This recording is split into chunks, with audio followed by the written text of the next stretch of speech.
নীলার বাসায় একটি অল্প বয়সী ছেলে প্রতিদিন পড়তে আসে, কিন্তু নীলা ছেলেটির দিকে কেমন যেন অদ্ভুত দৃষ্টিতে তাকায়। ছেলেটি নীলা যেই কলেজে চাকরি করে সেখানে পড়াশোনা করে। ছেলেটি চেয়ারে বসে বই খোলার সময় খেয়াল করে নীলা খপ করে তার হাত চেপে ধরলো। গতকাল কোন সাবজেক্ট যেন পড়িয়েছিলাম। এই দৃশ্য নীলার স্বামী দূর থেকে দেখে তেলে বেগুনে জ্বলে ওঠে। ম্যাডাম, কাল আপনি কিছুই পড়াননি, আমাকে নুডলস খেতে দিয়ে বাড়ি পাঠিয়ে দিয়েছিলেন।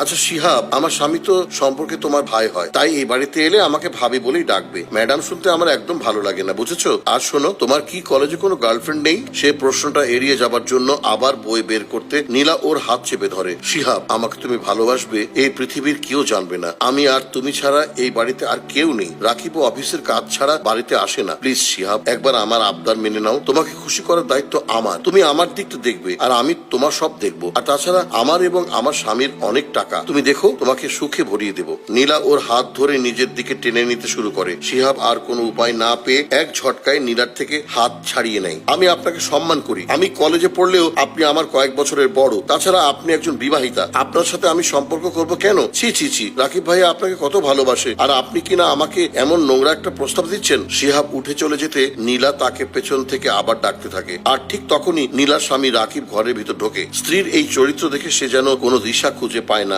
নীলা, এই তোমার চরিত্র? আমি তোমাকে এত ভালোবাসি আর তুমি তোমার যে অল্প বয়সী একটা ছেলের সাথে এমন নোংরা কথা বলতে দুইবারও ভাবলে না? আমার মান সম্মান সব ধুলোয় মিশে গেল। তোমার সাথে এতদিন সংসার করেছি, এটাও ভাবতে আমার ঘৃণা হচ্ছে। কিন্তু নীলা যেন ব্যাপারটা আমলই নিল না। শিহাবের সামনেই সে রাকিবকে বলল, এখন খুব গায়ে লাগছে। দেখো নিজের বউ সম্পর্কে এগুলো শুনতে কেমন লাগে, অথচ দিনের পর দিন তুমি আমার সামনে এমন করে এসেছো। নীলা, শিহাবের সামনে এসব কি আজে বাজে কথা বলছো? এই শিহাব, তুমি বাসায় যাও। না, একদমও না। ও কোথাও যাবে না। ওর কাছে আমি যেহেতু অপরাধী হয়েছি, ওরও জানা উচিত বিয়ের 4 বছরেও আমাদের সন্তান নেই। তোমার শারীরিক সমস্যার কথা লুকিয়ে তুমি আমাকে বিয়ে করেছো, আমাকে ঠকিয়েছো। আমি সব মেনে নিয়ে তোমাকে ডাক্তার দেখাতে বলি, কিন্তু তুমি উল্টা আমার স্বভাব খারাপ, আমার চাহিদা বেশি, এইসব নোংরা অপবাদ দিয়ে তোমারই অফিসের একটা জুনিয়র মেয়ের সাথে সম্পর্ক করেছো। তুমি যে এই সময় আজ বাসায় আসছো আমি আগেই জানতাম, তাই আমিও ইচ্ছে করেই শিহাবের সাথে এমন মিথ্যে অভিনয় করেছি, শুধুমাত্র তোমাকে দেখাতে যে মানুষটা এত কিছু সত্ত্বেও মানিয়ে নিয়ে তোমার সাথে সংসার করছে তার কেমন লাগতে পারে। রাকিব লজ্জায় মাথা নিচু করে ফেললো। তারপর নীলা শিহাবের কাছে হাত জোর করে ক্ষমা চেয়ে বলল, তুমি আমার ছোট ভাইয়ের মতো। আমি যেটা করেছি তার জন্য আমাকে ক্ষমা করে দিও ভাই। কিন্তু মাঝে মাঝে আপন মানুষকে শিক্ষা দিতে কিছু ভুল করে দেখাতে হয়, তা না হলে তারা সেই জায়গায় দাঁড়িয়ে অনুভব করতে পারে না। দাম্পত্য জীবনে একে অপরকে বুঝে মেনে চলাটা আমাদের খুবই প্রয়োজন। প্রিয় দর্শক,